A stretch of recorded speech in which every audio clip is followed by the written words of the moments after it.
ولا قوة إلا بالله العلي العظيم.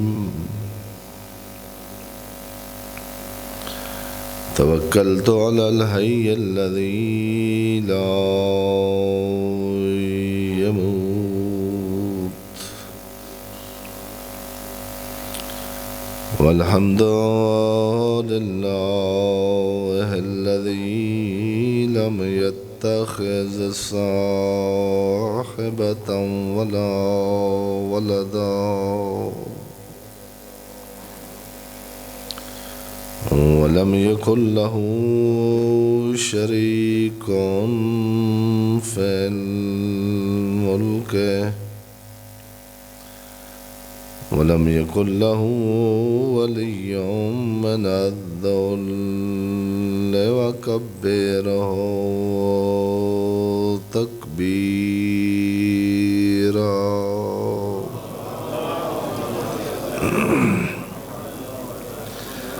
الصلاة والسلام على رسوله الكريم أبي القاسم محمد المصطفى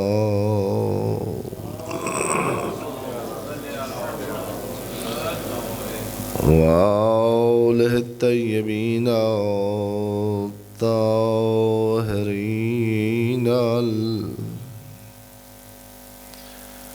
المنتجبين المنتخبين المظلومين الذين أذهب الله عنهم الرجس وطهرهم تطهيرا.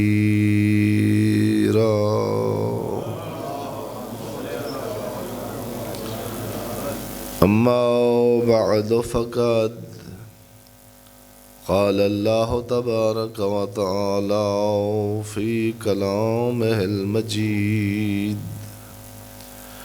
وفرقانه الحميد وهو أصدق الصادقين وقوله الحق. بسم الله الرحمن الرحيم. قل إن الموت الذي تفرون منه فإنه ملاقيكم ثم تردون إلى عالم الغيب والشهادة فينبئكم بما كنتم تعملون. صلوات پڑھیں محمد.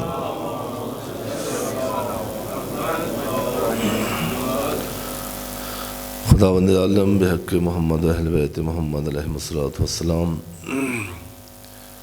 جتنے بزرگان مومنین کرام، ایک مومن کی ایصال ثواب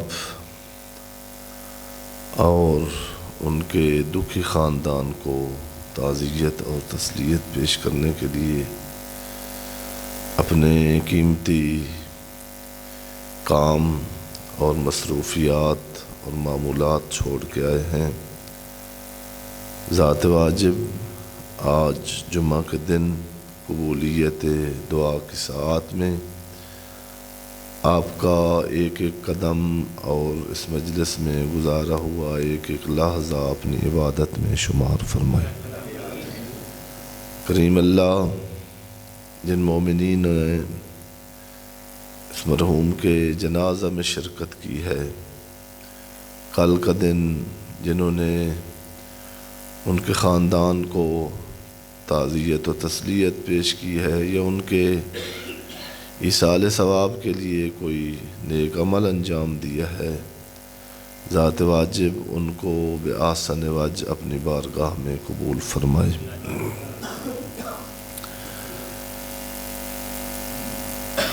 میں بریکٹ میں عرض کرتا جاؤں، ہفتے کے دن کے اذکار ہیں جو نماز پڑھتے ہیں کوشش کیا کریں۔ روایت میں ہے نماز کے بعد ایک تسبیح، ہفتے کے دن ہے ذکر یا رب العالمین، ایک تسبیح اس کی پڑھ کے پھر اپنے دن کی ابتدا کریں۔ سنڈے کو اتوار والے دن یا ذل جلال والاکرام ہے، سوار والے دن کی ہے یا قاضی الحاجات۔ آدمی گھر سے نکلتا ہے نا اپنی کسی نہ کسی حاجت کے پیچھے، مصلی پر بیٹھ کر یہ 100 دفعہ کہہ کے جائیں کہ حاجتوں کا پورا کرنے والا صرف تو ہے، میرے بس میں کچھ نہیں ہے۔ منگل والے دن ہے یا ارحم الراحمین، بدھ کو ہے یا حی یا قیوم، جمعرات والے دن کا ہے لا الہ الا انت لا الہ الا انت حق المبین، لا الہ الا انت سبحان حق المبین ہے۔ اور آج چونکہ جمعہ ہے، جمعہ والے دن کا جو ذکر جو جنہیں کم از کم ہے کہ 100 دفعہ جمعہ والے دن، اور خصوصاً یہ جو ساعت ہیں یہ غروب سے 1 گھنٹہ پہلے، یہ ہے کہ آپ جتنی دفعہ اپنی مشکل کے حل کے لیے اور اپنی حاجتوں کے پورا ہونے کے لیے سنبھل کر توجہ کے ساتھ سارے دن کا ذکر ہے، لیکن یہ آخری وقت میں محمد و اہل بیت محمد پر صلوات پڑھیں گے تو آپ کی حاجات پوری ہوں گی۔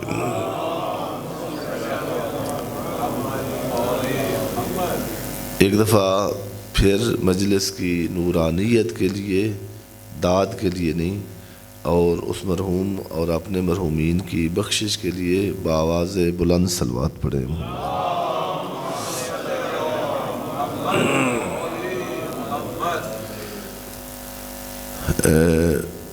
ایک آیہ تلاوت کی ہے جو سورہ جمعہ کی ہی آیا ہے، اسی کے ضمن میں چونکہ ایصال ثواب کی مجلس ہے تو اسی آیت کو ہم اس مرحوم کی نیت سے تھوڑا اس کو سمجھ کر تلاوت کرتے ہیں، اور انشاءاللہ آپ کی زحمت تمام ہو جائے گی۔ اس سے پہلے تمہیداً میں پہلے بھی عرض کرتا رہتا ہوں کہ تمہید جب کہا جاتا ہے تو پھر مومنین اور سامعین گھبرا جاتے ہیں کہ کوئی لمبی تمہید عربی زبان میں اس کا لفظوں کے بھی خاندان ہوتے ہیں، روٹ ورڈ ہوتے ہیں نا، جیسے یعنی ایک مصدر ہوتا ہے جس سے آگے کئی پھر لفظ نکلتے ہیں، 20 سینکڑوں۔ تمہید، لفظ تمہید جو آپ سنتے رہتے ہیں، اس کا یعنی اصل مصدر ہے ماہد، میم ہا اور دال۔ یہ آپ نے لفظ سنا ہوا ہوگا، اطلب العلم من الماہد الی اللحد، کہ پیغمبر نے فرمایا ہے کہ علم، آپ یوں نہ کہیں کہ بس اب ڈگری مل گئی ہے اور نوکری لگ گئی ہے تو اب پڑھنے کی ضرورت نہیں ہے۔ سب سے بڑا جاہل اور اصل جاہل وہی ہے جو یہ محسوس کرے کہ میں پڑھ لکھ گیا ہوں۔ علم کی خصوصیت یہ ہے کہ جیسے جیسے علم آتا جاتا ہے احساس جہالت بڑھتا جاتا ہے۔ اگر آپ علم حاصل کر رہے ہیں اور اس کے ساتھ ساتھ آپ کی طلب بڑھ رہی ہے، آپ کے سوالات بڑھ رہے ہیں، آپ کی نظر وسیع ہو رہی ہے، تو پھر سمجھیں کہ آپ علم حاصل کر رہے ہیں۔ ہمارا جو یونیورسٹی اور جو ہم پڑھتے ہیں، اس پیچھے تھوڑا تاریخ میں جائیں نا کہ ان نصاب کا لکھنے والا، ان لوگوں کا مقصد جن کا بنایا ہوا نصاب ہم پڑھتے ہیں وہ اصل آدمی کو آگاہ کرنا نہیں ہے، ان کا مقصد آدمی کو ملازم بنانا ہے، نوکر بنانا۔ وہ خوب بنتے ہیں اور ہم بن رہے ہیں۔ علم آگاہی کے لیے ہے، علم آشنائی کے لیے ہے، علم بصیرت کے لیے ہے، علم نگاہ کی بلندی کے لیے ہے، علم وسیع ظرف بننے کے لیے ہے۔ علم اللہ کی کائنات کو اس طرح دیکھنے کا نام ہے۔ عالم وہ ہے جس کو علی جس طرح فرماتے ہیں ما رأیت شیئا ورأیت اللہ قبلہ ومعہ وبعدہ۔ علی فرماتے ہیں میں نے آپ کی کائنات کی کوئی چیز ایسی نہیں ہے جس پر نگاہ کی ہو، اس سے پہلے بھی مجھے خدا نظر آیا ہے، اس کے ساتھ بھی مجھے خدا نظر آیا ہے، اس کے بعد بھی علی کو اس چیز کے اندر خدا نظر آیا ہے۔ وہ کون سا فزکس دان ہے اور اس کیمسٹری کا کیا فائدہ کہ آدمی کائنات کی گہرائیوں میں جائے اور پھر اس کو باور نہ ہو کہ اس کائنات کا کوئی بنانے والا۔ جو سائنسدان ہے نا، جو واقعاً کافر تھے، ان میں نے آج جمعہ کے خطبہ میں بھی عرض کیا ہے کہ بہت سارے ایسے تھے کہ تحقیق آپ نے اس سے ہی جو ان کا سائنسی ذوق ہے اس کے تحت انہوں نے ساتھ شروع کی، جب تجربات کیے، جب کائنات کھلی ان کے سامنے، وہ موحد ہو گئے۔ کسی مولوی نے ان کو کلمہ، اس کائنات کی تحقیق نے ان کو کلمہ پڑھایا ہے، اور وہ کلمہ ایسا ہے، ہمارا جو مولوی کا پڑھایا ہوا کلمہ ہے یہ تو لا الہ تے اندرو ہور صلاح ہوتا ہے، لیکن جو تحقیق کر کے خدا کو خدا مانتا ہے وہ پھر اللہ کی نافرمانی نہیں کرتا۔ آگے کچھ جنہیں ہیں، اب چونکہ کچھ جوان بھی ہوتے ہیں مجلس میں، اور کوشش کریں کہ اپنے جوانوں کو بھی مسجد اور مجلس میں جب آتے ہیں تو لے آیا کریں۔ اپنے گھر میں بھی مجلس اور اس کا انتظار نہ رکھیں۔ آپ کے گھر میں اکثر عرض کرتا رہتا ہوں کہ سونے سے پہلے جب سارے آ جاتے ہیں آفس سے، کالج سے، سکول سے، جی بنائیں، ماحول بنائیں کہ سونے سے پہلے ایک 10 منٹ کی یعنی ایسی نشست ہو جس میں سب فیملی ممبر بیٹھے، وہاں ایک سیدہ کا فرمان، ایک قرآن کی آیت، ایک علی ابن ابی طالب علیہ السلام کے نہج البلاغہ کا ایک کلمہ پڑھیں۔ یہ جو رسمی مجلسیں ہوتی ہیں ان سے اس کا فائدہ بھی زیادہ ہے اور اس کا ثواب بھی زیادہ ہے۔ ایک ہوتی ہیں عموماً جنہیں، اب میں عرض یہ کرنا چاہتا تھا کہ بعض مسلمان ایسے ہیں، مسلمان کہ وہ مخالف ہیں، وہ کہتے ہیں کہ مرنے والے کے بعد یہ ایصال ثواب کے لیے کوئی کام کرنا، آپ نے پتہ نہیں گئے ہیں کہ نہیں، میں گیا ہوں ایسے، یعنی ان کو تعزیت پیش کرنے کے لیے گئے ہیں تو انہوں نے کہا کہ نہیں فاتحہ شاتحہ پڑھنے کی ضرورت نہیں ہے۔ وہ ان کی فکر ہے، ان کی اپنی تحقیق ہے، مسلمان ہیں، قرآن پڑھتے سارے، یعنی کمپلیٹ ایک مسلمانوں کا گروہ ہے اہل حدیث۔ وہ کہتے ہیں کہ نہیں بندہ مر گیا تو اب پڑھنے کا فائدہ کچھ نہیں۔ باقاعدہ انہوں نے روکا، مناظرہ کرنے کے لیے نہیں میں بات کر رہا، میں عرض کر رہا ہوں کہ دعا ہمارا عقیدہ ہے، ان کا اپنا عقیدہ ہے، خدا ان کو وہ نصیب فرمائے۔ ہمارا عقیدہ ہے اور یہ قرآن مجید اور روایت معصومین کی روشنی میں ہے کہ نہیں، مرنے کے بعد مرنے والے کے کچھ اعمال ایسے ہیں جو جاری رہتے ہیں۔ یہ جو آپ آئے بیٹھے ہیں نا، ان کے اگر اولاد ہیں یا ان کے دوست ہیں یا ان کے بھائی ہیں یا ان کے رشتہ دار ہیں، ان کے ساتھ ان کا کوئی حسن سلوک تھا جو آج ان کو لایا ہے۔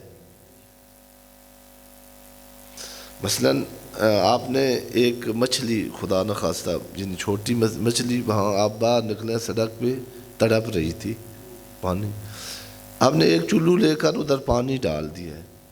اب آپ اس عمل کی گارنٹی کب تک ہے؟ کم از کم یہ مچھلی ظاہراً مر گئی تھی، آپ نے وہ چلو پانی ڈالا تو اس کو حیات میں دی۔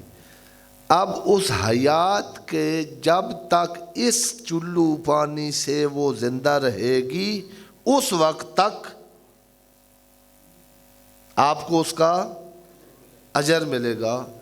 مرنے والے کی اولاد، یہ اس کا ایک عمل ہے، اس نے اس کی تربیت کی ہے، اس نے اس کو اسی کی ہوئی تربیت کی وجہ سے ان کو خیال ہے کہ باپ کے حقوق مرنے کے بعد ختم۔ آپ جو آئے ہیں آج کل، آنا آسان نہیں ہے، کوئی کسی نہ کسی قسم کا ہو سکتا ہے، ایک ملاقات میں ان کے جو لفظ سے، ان کا جو آپ کا احترام کرنا تھا، آپ کو جو احترام سے ملنا تھا، آپ کے جو بھی رشتہ ہے، آپ کا رشتہ داری کا ہے یا دوستی کا ہے، اس میں ایک کشش تھی جو ابھی تک باقی ہے۔ وہ جو اس کے لفظوں میں یا اس کے عمل میں کشش تھی، وہ اس کا عمل ہے جو اب بھی جاری ہے۔ یہ ہے فلسفہ، جو کہتے ہیں کہ منقطع ہو گیا ہے، باقاعدہ روایت میں ہے۔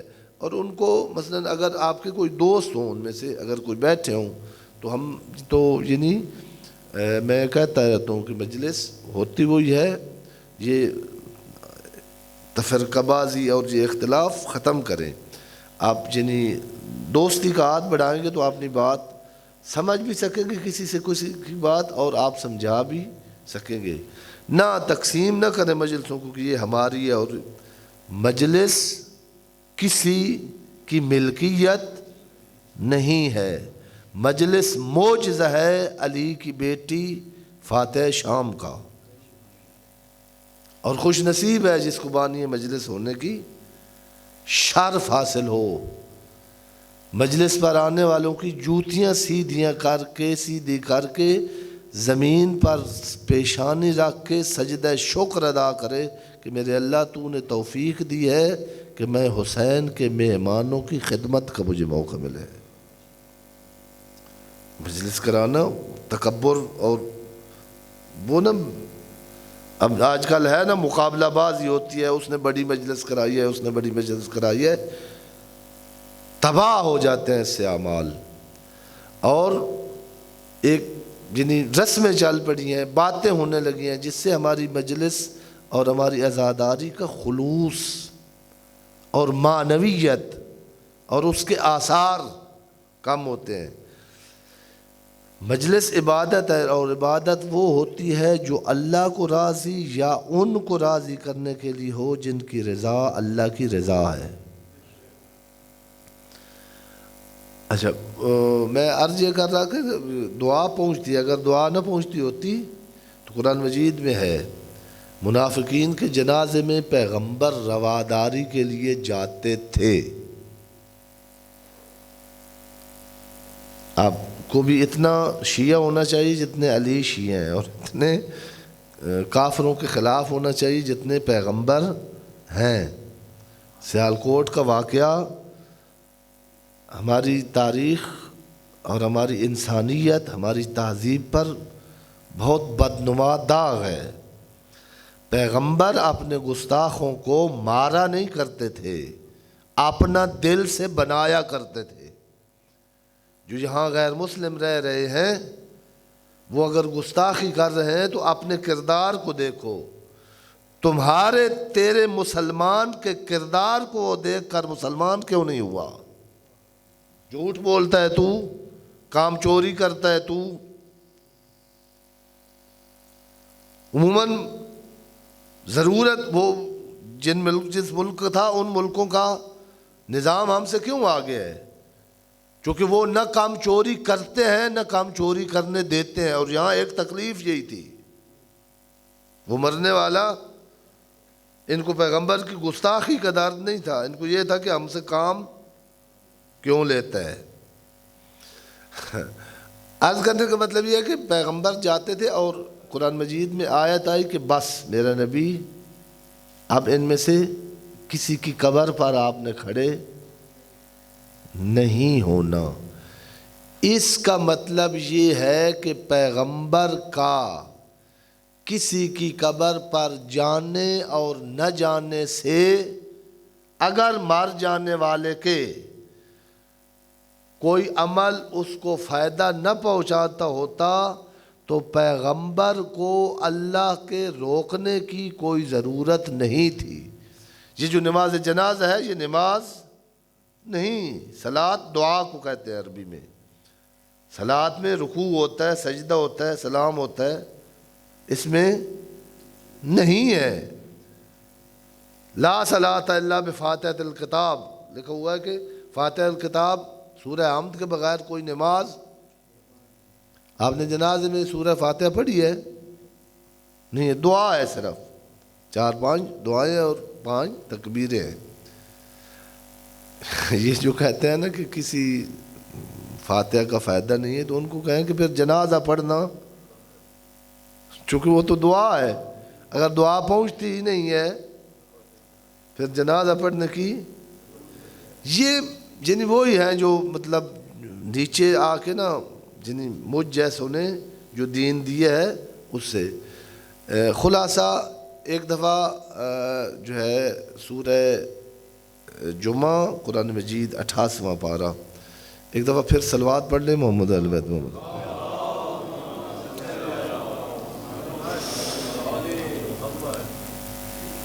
ہر کام جو ان کی نیت سے کیا جائے پہنچتے ہیں. میں یہ عرض کر رہا تھا کہ میں نے آیت تلاوت کی اور اسی کا ترجمہ کر کے آپ کی زحمت کو تمام کروں گا.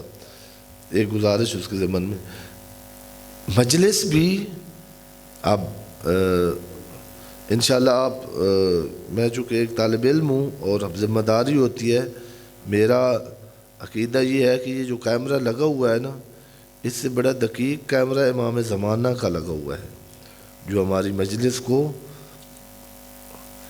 یہ نیت کو نہیں دکھا سکتا. یہ کیمرہ وہ ایسا ہے جو آپ کس نیت سے آئے ہیں اور کس نیت سے بیٹھے ہیں وہ کیمرہ یہ بھی بتاتا ہے. تو یہ چونکہ بعض چیزیں ہیں جنہیں ہم بحیثیت طالب علم اصلاح کرنا ضروری ہے. اب آپ نے اصالِ ثواب کے لیے بہت سارے ان کے رشتہ داروں نے، اولاد والوں نے ان 2 دنوں میں ہی کام کیے ہوں گے. مثلا کریں یہ کام اپنے مرحومین کے لیے جتنا کر سکتے ہیں. کسی جس غریب بچے کے پاس لباس نہیں ہے اس کو لباس لے کے دے دیں. لاہور میں ایسے خاندان رہتے ہیں جو ان کے پاس مہینے کا خرچہ نہیں ہے. آپ اگر تلاش کرنے جائیں گے تو آپ کو دور نہیں جانا پڑے گا، خصوصاً جو جنہیں دور گزر رہا ہے ہمارے پاکستان پر. اب بیچاری مائیں جب بچہ طلب والی نگاہ سے کہ مجھے کپڑا چاہیے، مجھے کھانا چاہیے دیکھتا ہے تو مر جاتی ہے ماں جب اس کو آنکھیں جھکانی پڑتی ہیں اپنے بچے کے سامنے. اس ماں کا جا کے وہ دل نہ ٹوٹنے دیں، بچے کے سامنے اس کو شرمندہ نہ ہونے دیں، کسی کو پتہ نہ ہو، رات کے اندھیرے میں جائیں. ان کے ایک دن کا میں نے عرض کیا کہ جتنا آپ کام کرتے ہیں اس کی جتنی کام کی گارنٹی ہوتی ہے نا. آپ مثلا کاغذ ایک جو ہے اس کے اوپر گفٹ پیپر لگا لیں کاغذ اور اوپر لکھ دیں یہ آپ کا سوٹ ہے، یہ آپ کو دینے کے لیے ہدیہ کرنے کے لیے آئے. نیت کریں اپنے مرحوم کی. کیا خیال ہے جس بچے کو کپڑے کی ضرورت ہے بدن ڈھانپنے کے لیے اس کو کاغذ کے کپڑے دے کے آئیں، ثواب ہوگا. ظاہر ہے شکل تو اس کی وہی بنی ہوئی ہے. یا یعنی ایک بھوک ہے پیاس ہے یا اس کو خدا نخواستہ علاج کی ضرورت ہے, آپ اس کو ایک خوبصورت سی شیشی وہ دے کے آ جائیں کہ یہ اس میں دوا نہیں ہو, اس کا ثواب بھی نہیں ہے, آپ نے دیا ہے اور ثواب نہیں ہے. کیوں؟ چونکہ اس میں کوئی اثر دینے کی رسم ادا ہوئی ہے لیکن اس کے اندر کوئی اثر نہیں ہے. مجلس بھی میرے بھائی اور بزرگوں اس طرح ہے, مجلس رسم نہیں ہے. جو مجلس کراتا ہے اس کے بھی عرض کیا کہ وہ فاطمۃ الزہرا کا میزبان ہے, بانی مجلس. جو مجلس میں آتے ہیں آپ حسین کی ماں کے مہمان بن کے آتے ہیں, لیکن اپنی قدر جانیں, وہ مجلس جس میں بانی کی اپنی رسم ادا ہوتی ہے آپ اپنی رسم ادا کر جاتے ہیں. مجلس حسین ہو, مجلس ہو قرآن ناطق کی, اور کوئی اپنا مجلس سے دامن خالی لے کے چلا جائے, یہ کسی اور کی مجلس ہو سکتی ہے, مدینۃ العلم کے خاندان کی مجلس نہیں ہو سکتی. یہاں سے زندگی کی خیرات ملتی ہے. جو آپ کو میں نے عرض کیا کہ یونیورسٹی میں پڑھائیں بچوں اور بچیوں کو, آپ کا بچہ اللہ ان کو ڈاکٹر بنائے, ان کو انجینئر بنائے, ان کو اس دور کے فتنوں سے محفوظ فرمائے, ہر آپ کی آنکھیں ٹھنڈی ہوں آپ کے اولاد کی ترقی اور ان کے. لیکن اگر انجینئر بن رہا ہے اور انسان نہیں بن رہا, فرق ہے نا. بعض اوقات انجینئر ہوتا ہے لیکن ڈاکٹر ہوتا ہے.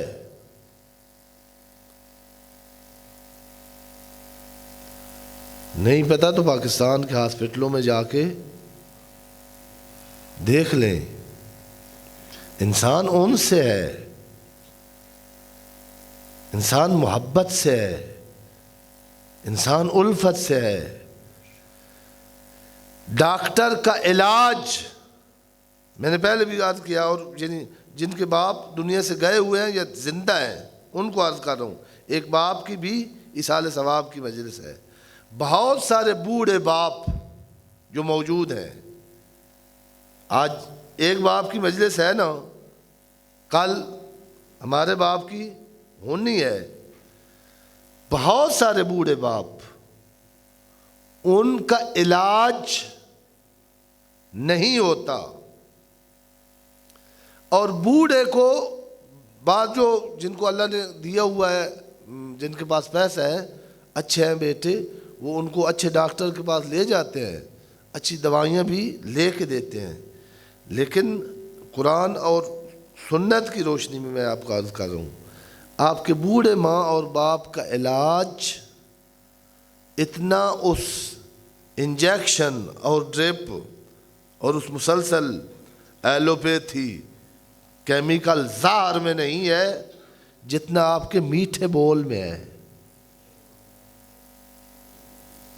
بہت سارے بوڑھے ماں باپ کی مرض ہے ہی یہ کہ اس کا بزرگی کا دور ہے, وہ توقع یہ رکھتا تھا کہ میرا احترام ہو, لیکن کسی لفظ سے اس کو جب محسوس ہوتا ہے کہ میری اس گھر میں ضرورت نہیں ہے, میں بوجھ ہوں. مجھے جب بیٹی اور بیٹا بلاتے ہیں تو ان کے پیشانی پہ بل ہوتا ہے, مر جاتا ہے وہ باپ اور ماں اسی وقت. کوئی کائنات کی میڈیسن اس کو بچا نہیں سکتی. میں نے یہاں جمعہ میں تکرارن ایک واقعہ ذکر کیا ہے.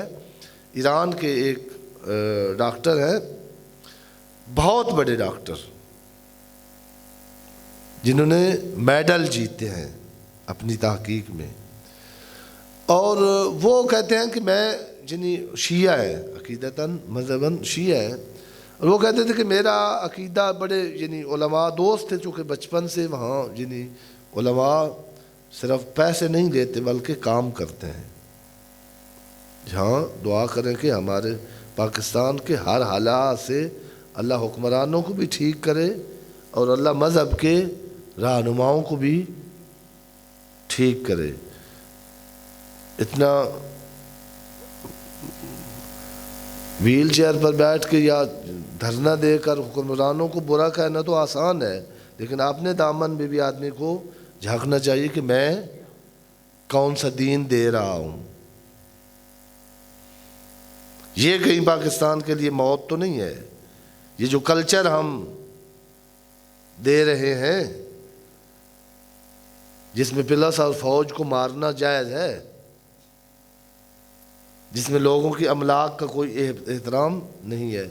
میں نے عرض کیا کہ وہ چونکہ علماء دوست نوجوان اور اب تو ڈاکٹر، وہ کہتا تھا کہ میرا بہت سارے لوگ ہوتے ہیں نا، یہ ان کے قائل ہوتے ہیں، مطلب یعنی وہ ٹھیک ہو گیا ہے بابا جی کے دم کرنے سے، اور یہ یعنی ان کا پرابلم بنا ہوا ہے اس میں گردے کو پتھری، اور یہ کہتے ہیں نہیں کالا جادو ہوا ہے۔ وہ کہتے ہیں نہیں، میں اس کا قائل تھا کہ پتھری ہے تو اس کا علاج کرنا چاہیے، دانت میں کیڑا ہے تو وہ نکلوانا چاہیے۔ یعنی جو جسمانی بیماریاں ہیں ان کا سبب بھی یہی میڈیکل ہی ہوتا ہے، اور ان کا علاج بھی میڈیکل کرنا چاہیے۔ میں اس کا قائل تھا یہ مطلب جو یعنی جہاں ہندوستان اور پاکستان میں زیادہ ہے انتر منتر جنتر فنتر، یہ اس کا میں بھائی قائل نہیں تھا۔ میں کہتا تھا کہ مریض ہے تو اس کو لے جاؤ، ٹیسٹ کراؤ، اس کی جو مرض ہے وہ تشخیص دو، اس کا علاج کراؤ۔ یعنی جسمانی مرضوں کے ساتھ معنوی اور روحانی چیزوں کا کوئی تعلق نہیں ہے، گویا میرا نظریہ یہ تھا۔ اس نے لکھا ہے کہ ایک واقعہ کے بعد یہ میرا عقیدہ اب بدل گیا ہے۔ میں ویسے بھی وہ جو پاکستان اور ہندوستان کی مروجہ خطابت ہے وہ نہیں کرتا ہوں۔ آپ اگر پریشان ہوئے ہو تو ویسے آج تو میرا گلا بھی ساتھ نہیں دیتا۔ اگر بہت پریشان نہیں ہے تو ایک دفعہ پھر صلوات پڑھیں اپنے مرحومین کو۔ ہاں جی، خطابت وہی نہیں ہوتی میرے بھائی اور بزرگوں جس میں جو ہے نا خطیب چھلانگیں زیادہ ممبر پر لگائے۔ خطابت وہ ہوتی ہے جس میں آپ کو اویئرنس ملے، آپ کچھ لے کے جائیں۔ اسلام اس زندگی کے لیے آیا ہے، ہماری زندگی، اور ہماری زندگی مشکلات میں پھنسی ہوئی ہے۔ ہر جس مجلس سے کسی مشکل کا حل نہ ملے وہ مجلس ان کی نہیں ہو سکتی جن کے پاس انسانوں کی ہر مرض کا شفا ہے۔ ان کا نام شفا ہے، ان کا ذکر شفا ہے، ان کی سیرت شفا ہے۔ تو بہرحال وہ فرما رہے تھے کہ ظاہر ان کا جن ایک ہاسپٹل کے وہ آنر بھی تھے اور جنہیں بہت اعلیٰ ڈاکٹر رکھے ہوئے تھے۔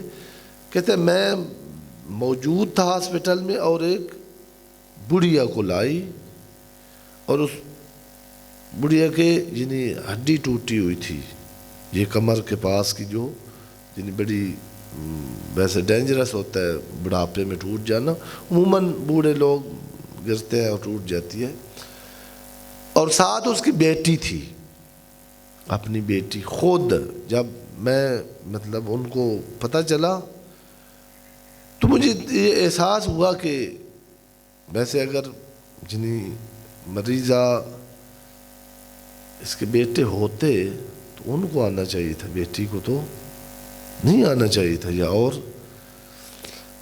تھوڑا سا اس کو پتہ چلا کہ یہ جنہیں ہے بے کس اور بے بس ہے، جس کو بیٹی ٹوٹی ہوئی ہڈی کے ساتھ، ٹوٹی ہوئی کمر کے ساتھ لے آئی ہے۔ تو چونکہ متدین تھا، چونکہ شیعہ علی تھا، چونکہ حسین کا عزادار ڈاکٹر ہے، کہتا ہے میں جنہیں پہلے بھی یعنی ڈاکٹری اس لیے نہیں کرتا کہ مجھے پیسہ ملے، میں اس لیے ڈاکٹری کرتا ہوں کہ مجھ پر میرا اللہ راضی ہو جائے۔ تو میں نے جو متعلقہ ڈاکٹر تھے آرتھوپیڈک ان کو کہا کہ فوراً جو ہے مریضہ کا جنہیں جو آپریشن انہیں تو انہوں نے سارے ٹیسٹ کیے، اس کے کلیئر آ کے اس کا جنہیں آپریٹ ہوا، اور میں نے کہا رپورٹ دینی ہے جلدی مجھے رات کو ہی اس متعلقہ پروفیسر نے رپورٹ دی کہ جو ہے بحمد اللہ مریض ہے جو ہے اس کو ہم نے ڈال دیا ہے آپریشن کر کے جو ڈالنا تھا، اور اب اس کا درد بھی ٹھیک ہو گیا ہے، بلکہ وہ سہارا لے کے کھڑی بھی ہوئی ہے. کیونکہ آج کل یعنی جدید آ گیا نا، پہلے تو ہڈی جڑنے، اب وہ کس دیتے ہیں پلیٹ لگا کے، مریض اسی وقت پاؤں ٹیکنے کے قابل ہو جاتا ہے. تو بڑی مجھے خوشی ہوئی. میں صبح گیا اپنی اپنی خوشی کا اظہار کرنے کے لیے اس کو دیکھتا ہوں. میں نے دیکھا کہ بڑھیا جو چیختی چلاتی ہوئی آئی تھی، آ بکا کرتی ہوئی، اس کے لبوں پہ مسکراہٹ ہے، بلکہ اس نے مجھے دعا بھی دی، مجھے بیٹا بھی کہا، اور میرے سامنے وہ نا اس کے سہارے پر وہ کھڑی بھی ہو گئی. تو بڑا مجھے، تو میں نے ڈاکٹر نے جیسے کہا تھا، اب ان کو کہا کہ اس کا ہاسپٹل میں کوئی کام نہیں ہے، اب ایسے مطلب لوگ چارجز لیتے رہتے ہیں نا، اس کو ڈسچارج شیٹ بنا کے آپ کو دیتے ہیں تو لے جائیں. وہ جو اس کے ساتھ بیٹی تھی انہوں نے کہا کہ سر میں نا یہ تھوڑا آپ کو ایک فون کر کے بتاتی ہوں.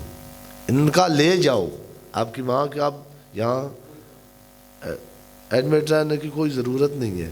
اس نے کہا میں بتاتی ہوں. اس نے کیا فون اپنے شوہر کو جو داماد تھا اس مریضہ کا، اور میں بتا دوں یعنی مریضہ کو وہ گری بھی اس درد میں تھی کہ اس کو بیٹوں نے گھر سے نکال دیا تھا.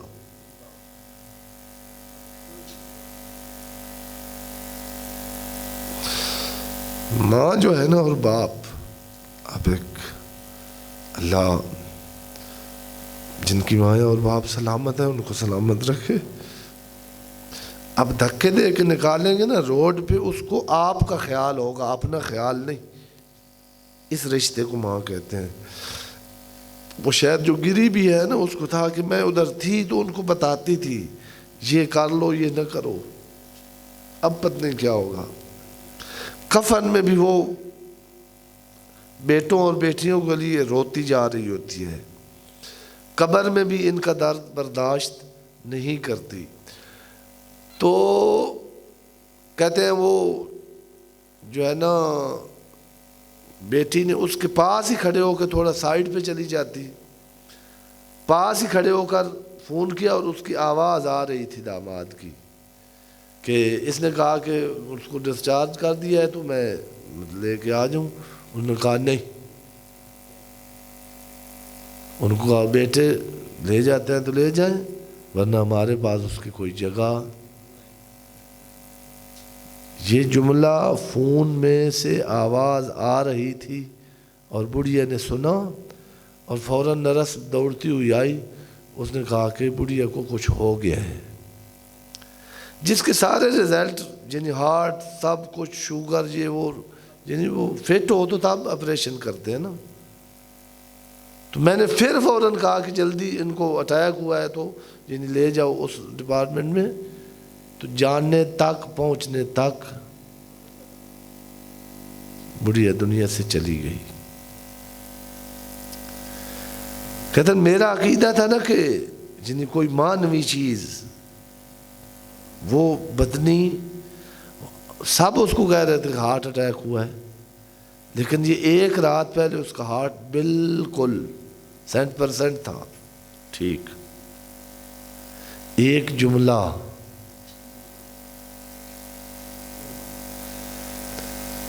اب یقین کریں یہ جو بوڑھے گھروں میں بیٹھے ہیں نا ان کو یہ جملے کھا گئے ہیں. جس جملے سے یہ بو آتی ہو کہ اب آپ گھر میں بار بنے ہوئے ہیں.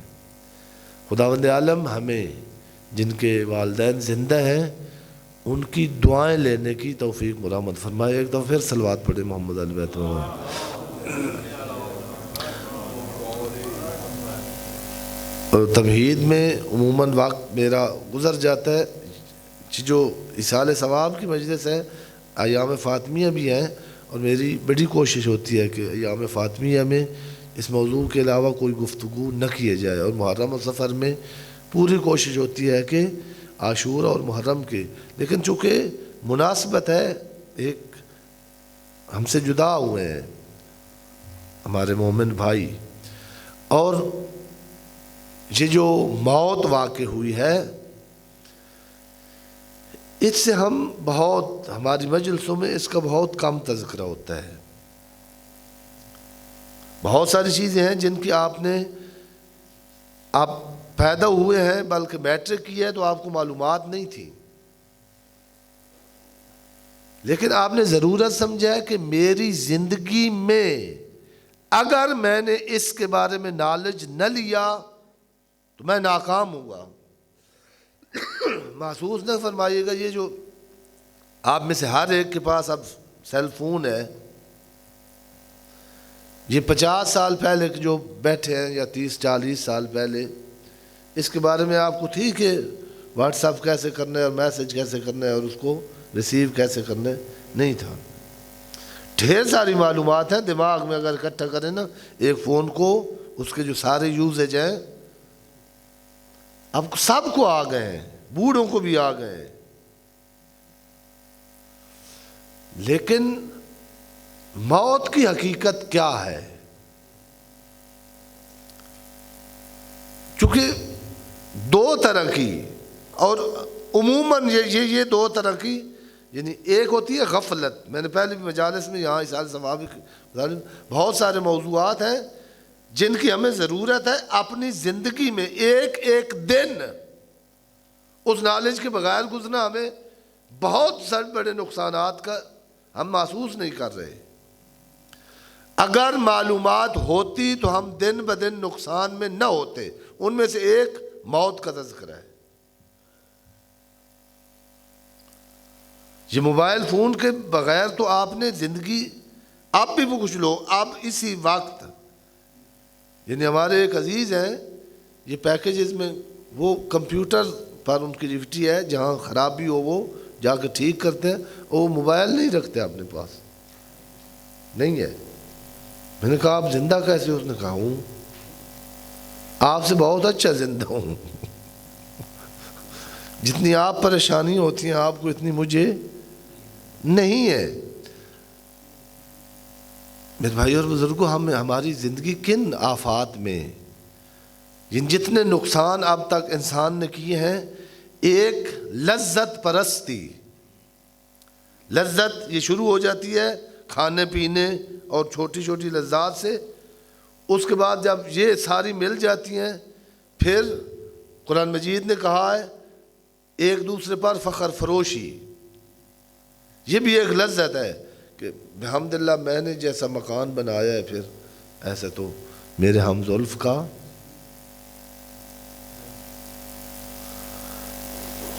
اور یہ ان کو کیا ہے جن کے پاس مکان بھی تھے، ادھر بھی تھے، لندن میں بھی تھے، اور ماں کے جنازے میں شریک، ان کو کس چیز کی کمی ہے؟ کون سی لذت تھی دنیا کی؟ کھانے کی چیز ہمارے سابق وزیر اعظم کون سی ہے جو ان کے پاس؟ پہننے کا کون سا کپڑا نہیں تھا؟ رہنے کے لیے کون سی رہائش نہیں تھی؟ کون سی چیز تھی دنیا کی جو ضرورت ہوتی ہے انسان کو اور نہیں ہے؟ ایک لذت اقتدار ہے. جو آدمی لذتوں کے میں گھرتا جاتا ہے، گرفتار ہوتا جاتا ہے، پھنستا جاتا ہے. میں جامعۃ المنتظار میں پڑھتا تھا، سخت دھوپ تھی، گرمی جون کا مہینہ اور کڑک دھوپ تھی. تو ادھر اتفاق کی طرف نا میں ایسے نکلا کسی کام سے، تو موٹر سائیکل نا وہ جنہیں 40-50 ایسے نا ریسیں دے کے وہ نا جنہیں تیار کھڑے. میں نے سمجھا کوئی ریلی ہے، میں بے خبر ہوں، تو یہ مطلب کس لیے، کس کے خلاف احتجاج ہے؟ Motorcycle rally. وہ کسی نے مجھے کہا کہ ریلی نہیں ہے، یہ نوجوان ہیں، یہ لاہور سے قصور فلودہ کھانے جا رہے ہیں.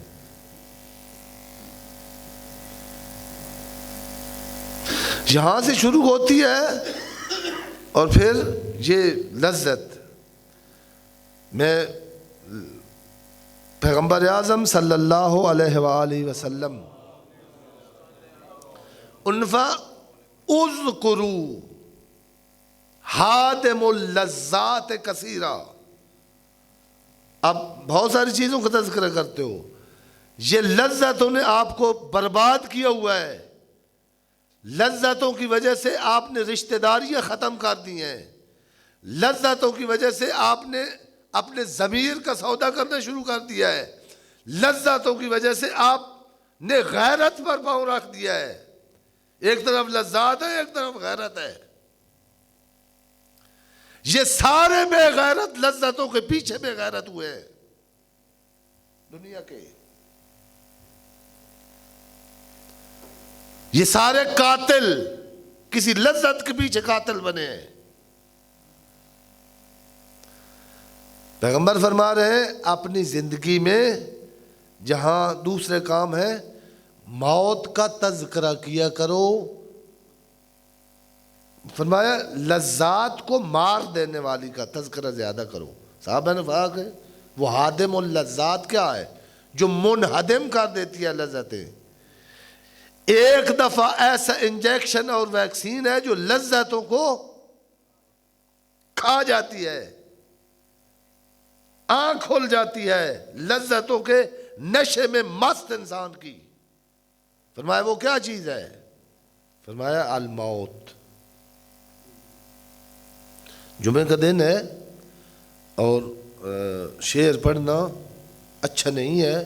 جوش ملی آبادی، غفلت ہے ہمیں موت سے، جہالت ہے ہمیں موت سے. جو جانتے ہیں اس کی طرف متوجہ نہیں ہے. واللہ بخدا گارنٹی سے کہہ رہا ہوں، جمعے کے خطبے میں کہا ہے. آپ ایک دفعہ آپ کے ہر ایک ذہن میں اپنی زندگی کا برنامہ ہے نا، کل کے لیے، مہینے کے لیے، سال کے لیے. اب غور کریں 100 سال سے زیادہ ہے. حالانکہ دیکھ رہے ہیں کہ پاکستان میں اب جب جہاں پہنچ گئی ہے میڈیکل سائنس نے ترقی کی ہے، جب پہلے نہیں ہوتی تھی نا یہ منرل واٹر، اس وقت بندے 100 سال کے جیتے تھے. اب جو ہے کروڑ پتی جو ہیں وہ 60 کو پہنچتے ہی. آپ نے کہاں رکھا ہوا ہے برنامہ کہ اگر درمیان میں موت آ گئی تو میری بیٹی کا کیا بنے گا، میرے بیٹے کا کیا بنے گا؟ یہ تو دیکھ رہے ہیں کہ ادھر نہ رشتہ ہوا تو یہ بنے گا، ادھر رشتہ ہو گیا تو یہ بنے گا. آپ وہ رشتہ ہونے سے پہلے مر گئے تو کیا بنے گا؟ یہ کبھی سوچا ہے؟ آج میں نے جو میں خود میں عرض کیا کہ یہ بھی سوچیں، اور اگر سوچیں گے تو مثبت سوچ یہ ہے کہ اس بیٹی کا جس کا جہیز، جس کا مکان، جس کا پلاٹ تلاش کرنے کے لیے آپ کے سر کے بال سفید ہو گئے ہیں، اس کا ہاتھ زہرا کے ہاتھ میں دے کے جا مرنے سے پہلے. اس کو زہرا کی کنیز بنا کے جا. جو بیٹی اس کے پاس دولت کردار زہرا ہے وہ غریب نہیں ہے، بڑی امیر ہے. اس کی ہر گھر میں ضرورت ہے. جو متدین لوگ نہیں ہے نا، انہوں نے بھی جب بیٹی کا رشتہ لینا ہو، ابھی اسے گئے گزرے معاشرے میں، شرافت کی بڑی قدر ہے.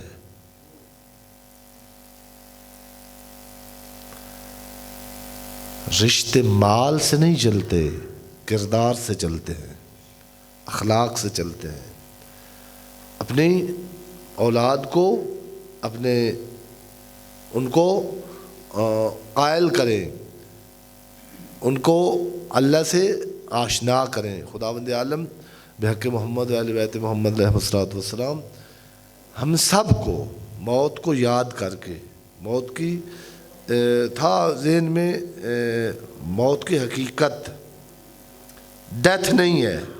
یہ آج وعدہ ہو گیا، کبھی پھر آپ کی زیارت نصیب ہوئی. ڈیتھ موت کا غلط کنسیپٹ ہے. ڈیتھ ڈیڈ نہیں ہوتا مرنے والا، یہ وہی جو غلط نصاب ہے اس میں ہے. انتقال ہے موت.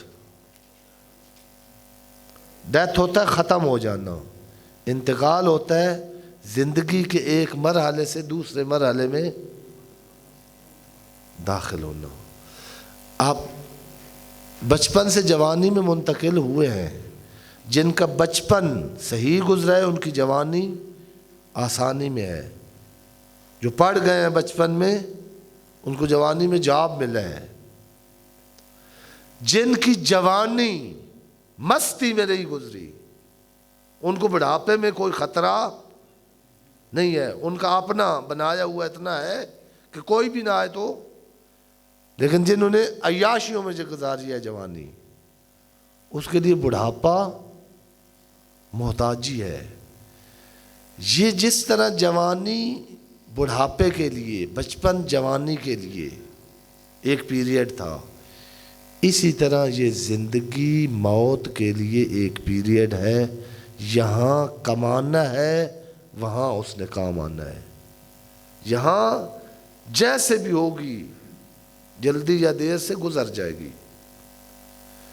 لیکن وہاں کے لیے اگر کچھ نہ کمایا تو ثم لا يموت فيها ولا يحيا. وہاں جس کے پاس آخرت کے لیے کچھ کمائے ہوئے, قرآن مجید نے کہا ہے کہ یہاں کے فرشتے پیٹھ پہ مار رہے ہوتے ہیں کہ یہاں چھوڑ کے کیا جا رہا ہے. جو آگے ریسیو کرنے والے, مومن کا احترام کرنے والے, جو پروٹوکول مومن کو دینے والے فرشتے ہیں, وہ بے عمل کے منہ پہ مار رہے ہوتے ہیں کہ لے کے کیا آ رہا ہے. اتنا عرصہ تجھے زندگی ملی, تجھے علی جیسے کردار ملے زندگی کا آئیڈیل بنانے کے لیے, کیا لے کے آ رہا ہے. خداوند عالم ہمیں زندگی میں ان ہستیوں کے ساتھ وابستہ ہو کر اپنی آخرت کو یہیں پر رہ کر سنوارنے کی توفیق مرحمت فرمائے. ایک جملہ, وقت قریب ہے, ابھی ختم بھی ہونا ہے. کل ہم جو مرنے والے ہیں نا, ان کو نہ جو ہے روک نہیں سکتے. آپ کے جو ہمارا اپنا باس نہیں ہے, جن کا ہمارا آپ کا سہارا ہے, جن کو کسی کا باس نہیں ہے. ہو سکتا ہے آج رات یہ نماز ہماری آخری نماز ہو. اور معصومین نے کہا کہ نماز میں لذت آئے گی, نماز کا رخ بدل جائے گا.